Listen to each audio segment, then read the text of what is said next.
जय जय श्री हरिवंश। भगवान की माया से हम फंस गए। हमारा जो स्वरूप है वो अविनाशी है, सुखमय है, आनंदमय है, नित्य है, एक है। अब हम अनेकता में, अनित्यता में, नाशवान शरीर में फंस गए। इसी से मुक्त होने के लिए हमको मनुष्य शरीर मिला है। जो हमारा स्वरूप है वो नैनम छिन्दन्ति सहस्राणि नैनम दहति पावकः न चैनम क्लेदयन्त्यापो न शोषयति मारुतः। अग्नेयास्त्र की भी सामर्थ्य नहीं कि मुझे जला सके, वायुआस्त्र, वरुणास्त्र, इनकी ताकत नहीं कि वो हमें छू सके। नैनम छिन्दन्ति सहस्राणि और नैनम दहति पावका, आग की भी ताकत नहीं कि मुझे जला सके, पानी की ताकत नहीं कि मुझे डुबो सके, वायु की ताकत नहीं कि मुझे सुखा सके। ऐसा तो मेरा स्वरूप है। और ऐसे स्वरूप वाले मैं इस शरीर में फंसकर इस दुर्दशा में फंस गए कि छोटी छोटी बातों में भय, चिंता, शोक, मृत्यु, नाना प्रकार से। सत्संग इसी से आपको ऊपर उठाता है। सत आत्मा, असत सब कुछ, टोटल। उमा कहूं मैं अनुभव अपना, सत हरि भजन और जगत सब सपना। टोटल हम सपने में जी रहे हैं। जब अंतिम समय आएगा तब पता चलेगा कि सपना था कि सही था। जैसे सपने में महल बनाया, ब्याह किया, लड़का बच्चा परिवार सब व्यवस्था, और जब सपन टूटा तो अपने अकेले ना। तो ऐसे दुनिया में लाखों का मेला जुड़ा, हंसा जब जब उड़ा तो अकेला। तब वो समझ में आएगा कि आप स्वप्न देख रहे थे। वास्तविक मोह निद्रा का नाश ना होने के कारण हम भगवान का भजन नहीं कर पाए। देह का नाश अवश्य होगा। जिसे तुम बहुत दुलार करते हो, मार खूब साबुन तेल लगा के स्वच्छ करते हो, सुगंधित द्रव्य लगाते हो, शीशा में देख के गर्व करते हो, ये तुम नहीं हो। ये तुम्हारी पोशाक है। ये तुम्हारी पोशाक है, तुम नहीं हो। और इसका नाश होगा। पोशाक फटेगी, पहनने वाला नहीं फटेगा।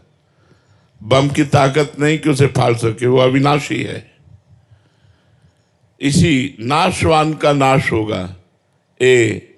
जब शरीर का नाश ही होना है तो ऐसी कमाई कर लो जो अविनाशी है। तुम्हारे पास अविनाशी कमाई क्या है? आप विचार करके देखो।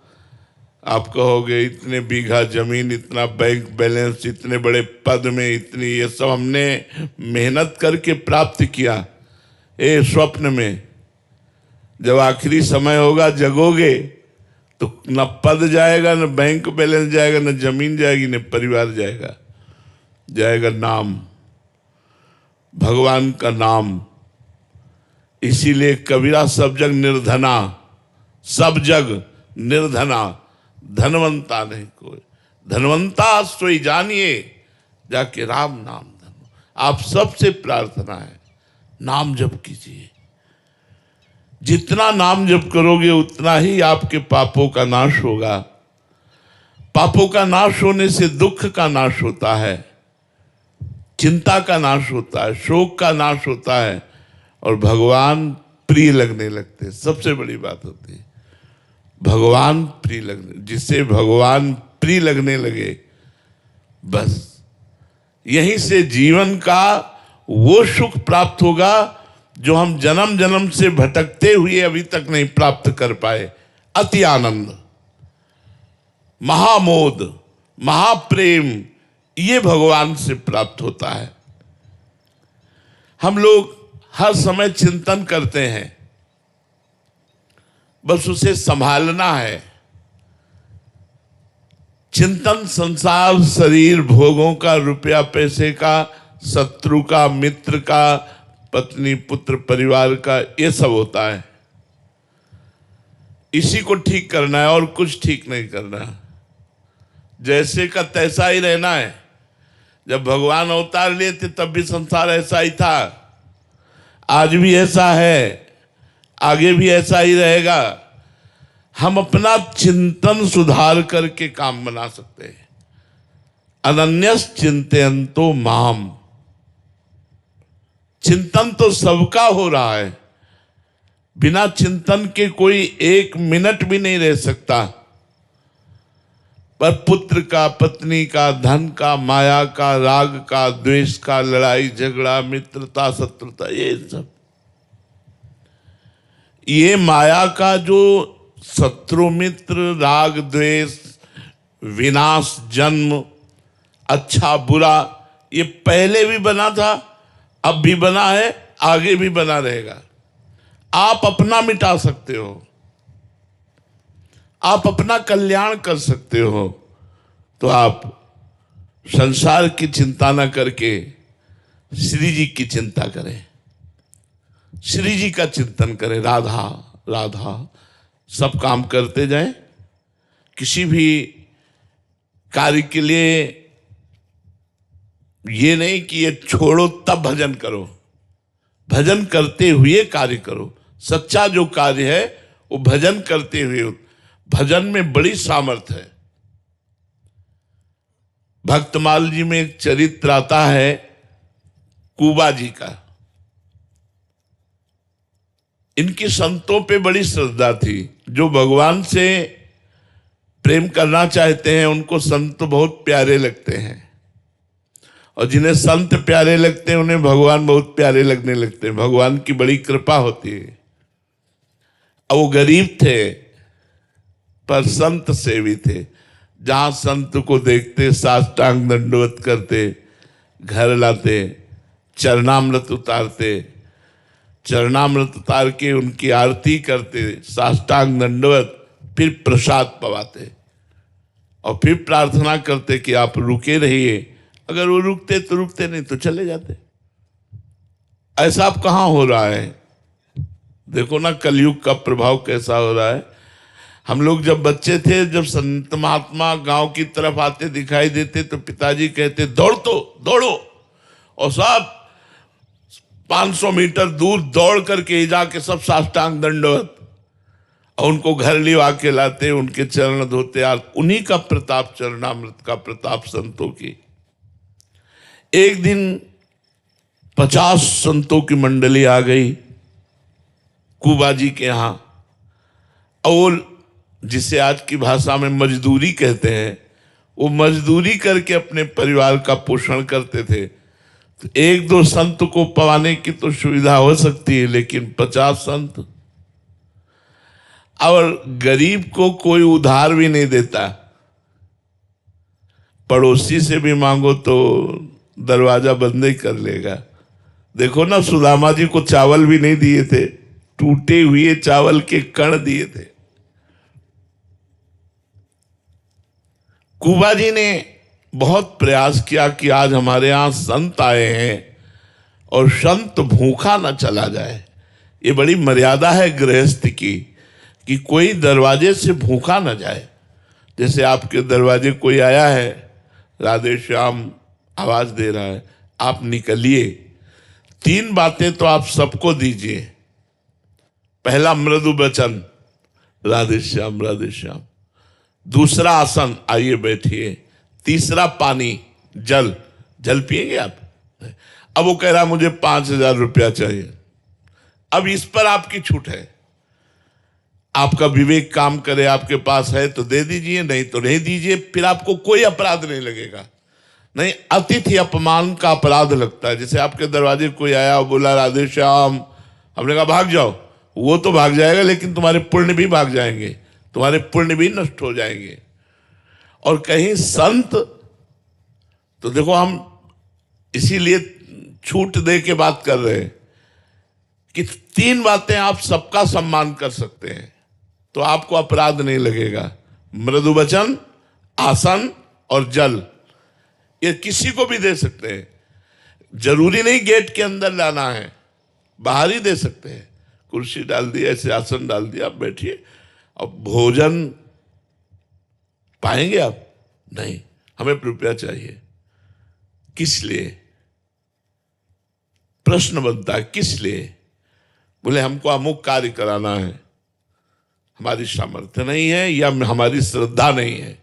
दोनों बातें आप कह सकते हो, कोई अपराध नहीं लगेगा, लेकिन अनादर नहीं। वो तो भाग जाएगा लेकिन तुम्हारे पुण्य भी नष्ट हो जाएंगे। और कुबा जी के यहां तो संत आए थे और कुबा जी स्वयं में महान संत थे। अब संत की महिमा को जानता है, अब संत भूखे चले जाएं, ये बड़ी समस्या। तो एक सेठ जी राजी हुए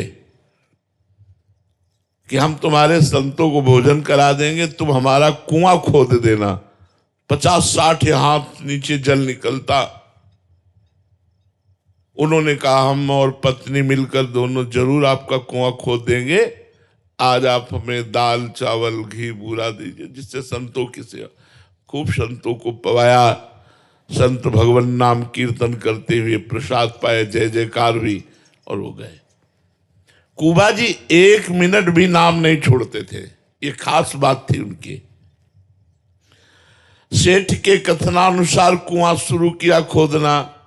राम जी के भक्त थे तो एक फावड़ा मारते राम, उठा करके तसले पे देते, वो उनकी पत्नी कहती राम। और वैसे हर फावड़े पे नाम, हर तसले पे नाम। अब 20-30 हाथ कुआं खोद गया। अब नीचे बालू वाली मिट्टी थी, उसके लिए सपोर्ट चाहिए, लकड़ी आदि का सपोर्ट करके फिर खोदा जाता है। अब वो गरीब आदमी जो ही नीचे खोदे से ऊपर की मिट्टी, पत्नी ऊपर थी जो तसले से बाल्टियों से मिट्टी खींचती थी और कुबा जी नीचे से कुंतलों टनों मिट्टी ऊपर उनके आ गई। अब वो चिल्लाई, गांव के लोग आए। जेसीबी तो थी नहीं पुराने जमाने में। अब वो बोले यार हटाते हटाते तो मर ही जाएंगे, तो हटाने का श्रम क्यों करे, और उसको पूर दिया गया। और सेठ ने कुछ ले देकर उनकी पत्नी को राजी कर दिया। और बात, एक भक्त संत के उदर के पोषण के लिए किसी से इतना बड़ा वादा, तो देखो भगवान कितने रक्षक हैं। 1 महीना हो गया, भगवान के बातों को आप लोग आश्चर्य में मानकर, या ऐसा कि कोई कथा है, आश्चर्य मत मानो। यदि भगवान का भक्त है तो कुछ भी हो सकता है।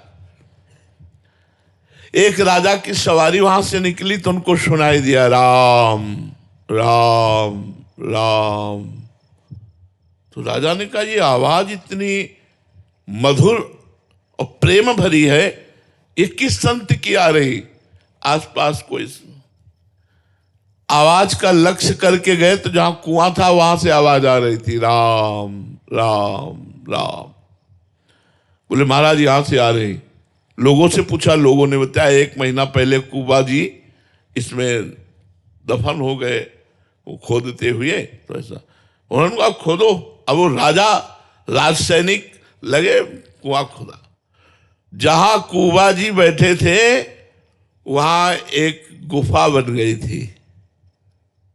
कुबा जी को बिल्कुल कोई चोट नहीं, कोई परेशानी नहीं, श्वास लेने में कोई परेशानी नहीं, करतुम अकर्तुम अन्यथा कर, जो गर्भ में हमको हमारी रक्षा की, वो रक्षा करने वाले भगवान।